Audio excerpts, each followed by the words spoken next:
7th वाला इन an AP, आपको एक एपी दिया हुआ है, द फर्स्ट टर्म इज -5, तो फर्स्ट टर्म आपको क्या दिया हुआ है -5, मतलब आपको क्या दिया हुआ है ए दिया हुआ है -5, last term is 45, last term मतलब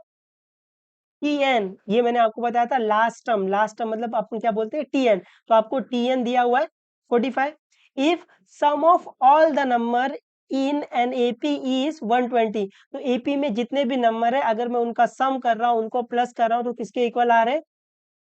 120 के इक्वल आ रहा है, तो ये क्या दिया है sum of all the number in AP, तो sum of all the number in AP क्या है ये एस एन है ये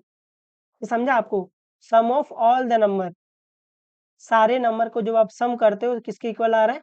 120, तो ये आपको एस एन दिया हुआ है, ये समझा आपको, समझा रहेगा ये। Then how many terms are there, तब हाउ मेनी टर्म मतलब एन,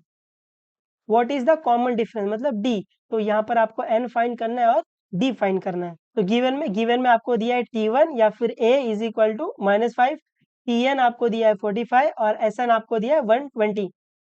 फिर आपको फाइंड क्या करना है, आपको फाइंड करना है एन और आपको फाइंड करना है डी सोल्यूशन में, तो सोल्यूशन में आप देखोगे आपको फर्स्ट टर्म दिया है, लास्ट टर्म दिया है और Sn दिया है, तो अपने को Sn का फॉर्मूला पता है, बिल्कुल Sn का अपने पास दो फॉर्मूला है, दो फॉर्मूला कौन सा है n/2 2a + n-1d ये है, और दूसरा n/2 first term plus last term, तो यहाँ पे आपको दिख रहा है फर्स्ट टर्म और लास्ट टर्म दिया हुआ है, तो अपन Sn का सेकंड फॉर्मूला यूज करेंगे, ये समझा आपको, ये समझना चाहिए आपको, तो सोल्यूशन में फर्स्ट वाला अपने को दिया है Sn इज इक्वल टू 120 दिया हुआ है, तो अपन यहाँ पर Sn का फॉर्मूला यूज करेंगे, Sn is equal to n/2 first term plus last term, है ना ये वाला फॉर्मूला, क्योंकि फर्स्ट टर्म दिया है और लास्ट टर्म दिया हुआ है, तो Sn कितना है, Sn आपके पास 120 है, n पता ही नहीं है n/2, फर्स्ट टर्म कितना है, फर्स्ट टर्म में -5, लास्ट टर्म कितना है, लास्ट टर्म में 45, इसको अपन आगे सॉल्व कर सकते हैं, बिल्कुल सॉल्व करो, क्या आ जाएगा, ये आ जाएगा 120 इज इक्वल टू n/2, ये -5 + 40, यहाँ पे आपको दिख रहा है एक माइनस है, तो do the subtraction sign of the bigger number, तो 45 - 5 क्या आ जाएगा 40, और sign of the bigger number plus ही रहेगा, इसको कैंसिल कर सकते हैं अपन, बिल्कुल, तो ये 2 1 ज़ा 2, 2 2 ज़ा 4, 2 0 ज़ा 0, तो ये आ गया 120 is equal to n into 20,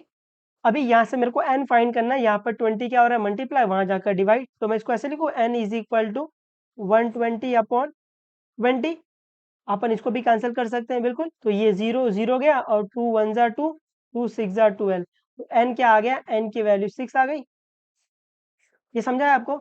अभी आपको डी फाइंड करना है, सेकंड में क्या फाइंड करना है आपको, डी फाइंड करना है, सेकंड स्टेप में अपने को क्या फाइंड करना है, सेकंड स्टेप में अपने को फाइंड करना है डी, तो अपने को दिया क्या, अपने को दिया है फर्स्ट टर्म दिया है Tn इज इक्वल टू या फिर a इज इक्वल टू -5 दिया है, फिर आपको Tn इज इक्वल टू 45 दिया है ना, और आपको Sn इज इक्वल टू 120 दिया हुआ था, जो कि अपन ने Sn यूज कर लिया है, तो अभी मैं ये Tn यूज करूंगा, देखा Tn इज इक्वल टू क्या दिया है 45 दिया है, तो Tn का फॉर्मूला क्या आता है, Tn का फॉर्मूला आता है a प्लस n-1d, अभी जिस जिस की वैल्यू पता है वो डाल दो, तो Tn कितना है 45, ये 45 इज इक्वल टू a कितना है, a है -5 प्लस n कितना है, n आपके पास 6 मिला है, तो ये 6 - 1 d तो फाइंड ही करना है, इसको सॉल्व कर लो, क्या आएगा, ये आएगा 45 इज इक्वल टू -5 प्लस 6 - 1 क्या आ जाएगा 5, और ये d,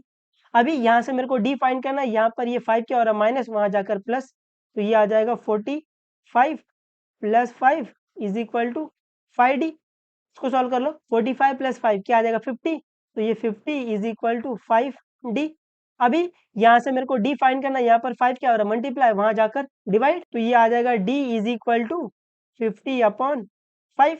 इसको कैंसिल कर सकते हैं अपन, बिल्कुल, ये 5 1 ज़ा 5, 5 10 ज़ा 50, तो d क्या आ गया, d की वैल्यू 10 आ गई,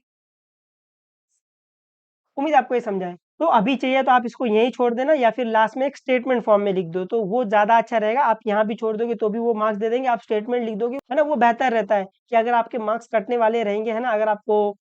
40 में से 40 मिल रहा है, तो ये सब नहीं लिखोगे ना, तो वो आधा मार्क्स काट देंगे, है ना, क्योंकि वो 40 में 40 देना प्रेफर नहीं करते हैं, तो अगर आप लिख दोगे तो आप सेफर साइड रहोगे। हालाँकि वो नहीं काटते हैं, बट कोई-कोई टीचर रहते हैं एकदम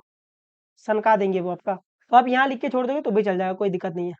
ठीक है? तो पढ़ते रहो, जो भी डाउट रहेगा आप पूछ सकते हो, बेझिझक बिंदास बता देंगे, कोई दिक्कत नहीं है। तो पढ़ते रहना और मचाते रहना, है ना? सम को देख के आपको लगना चाहिए, अरे भाई ये क्या सम है? मैं मचा डालेगा इसमें, है ना? ऐसा लगना चाहिए। ऐसा नहीं लगना चाहिए आ ही नहीं रहा है ये, है ना? और आप इसको प्रैक्टिस करोगे तो ये आएगा, मैथ्स से हवा में नहीं आता है, और मैथ्स सबको नहीं आता है। अगर आपको आ रहा है तो यू आर स्कॉलर। ठीक है? चलो bye bye, take care and मचाते रहना।